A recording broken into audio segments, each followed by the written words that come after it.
Sa mga delikadong gamit sa bakery, itong mga sangkay, simpleng tips para sa mga baguhan na gagamit itong ating oven. So ayun, magandang araw mga sangkay sa mga nagtatanong kung paano daw gamitin yung ganitong oven. So ayan, para lamang itong video na to is para lamang po ito sa baguhan, sa mga nagtatanong kung paano nga ba gamitin yung ganitong oven. Gas oven po ito mga sangkay. So bali kung unang-una po kayong gagamit ito, is mas mainam po magpaturo muna kayo sa may alam. Dahil unang-una, delikado po itong isa ito sa mga gamit sa bakery na delikado. Kaya dapat bago nyo gamitin yung ganitong oven, magpaturo muna kayo sa may alam. Nang sa ganun, iwasan nyo po yung pagsabog ng oven. Opo, sumasabog po ito kapag hindi tama yung ating paggamit itong ating oven. So bali, share ko sa inyo mga sangkay kung paano nga ba ako nagsisindi or kung paano ko ginagamit itong ating oven para hindi tayo masabugan. Awa ng Diyos, matagal na rin ako sa bakery pero kahit isang beses hindi pa ako nakaranas na nasabugan ng ganitong oven. So ganito lamang po ako mga sangkay magsindi ng ating oven. Push pro lang natin gagamitin. So check muna natin yung ating tangke. Dapat sarado. At itong pihita dito sa ating oven, dapat isarado po yan. Una natin bubuksan is yung tangke.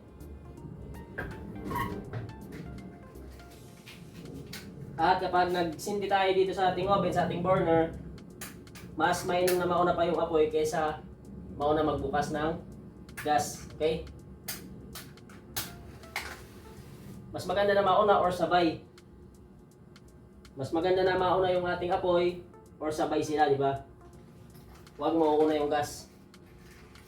Hindi delikado mo pag nauna yung gas, tapos hindi mo kagad masindihan. Ay mga ilang segundo lamang, pag nangyari yung gano'n, maaari pong masabugan kayo. Kaya mas maganda mauna po yung apoy kumpara sa pagbukas ng gas natin. Ito mga sangkay, unahin natin yung apoy. Bago natin buksan yung ating gas. Yan, ganyan lang mga sangkay.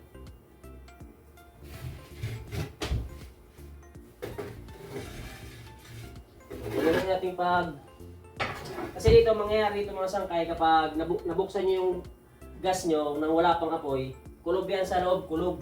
May ipon yung gas doon sa loob ng ating oven. Ngayon kapag naka ng apoy yan, automatic yan, sasabog yan, lalo na kung matagal na nakabukas yung ating gas. Yan doon sa loob, naipon yung ating gas eh. Kaya posible na masabugan kayo. Pag nangyari yung ganun mga sangkay na nakalabas na yung gas at siyempre maaamoy nyo naman kapag marami ng gas na nakalabas, huwag kayo muna magsisindi ha. Pasingawin nyo muna, buksan nyo yung dalawang pinto para sumingaw yung gas. Huwag kayo kagad magsisindi dahil yan ang magbukos ng pagsabog ng ating oven. Siguro lang mga sangkay yung ating tips sa paggamit ng ganitong oven. At kung sakaling tapos naman tayo gumamit, ay siguraduhin na nakasarado yung ating dito sa pita natin sa oven, sarado to. Yan, sarado ha. At isarado na rin natin yung tangke. Yan, lalong-lalo na kung may mga bata sa inyo na makukulit mga sangkay, kailangan talaga sarado pati ang tangke. Dahil kapag bukas yung tangke, ang oven nyo lang yung nakasarado, pag pinihit to ng mga bata, pag pinihit yan, sisingaw yung gas dito sa inyong oven kasi yung tangke nyo bukas. Kaya dapat pati yung ating tangke ay sarado din. Huwag kakalimutan mga sangkaya dahil isa ito sa mga gamit sa bakery na delikado. Kaya mag-iingat po tayo lagi mga sangkay.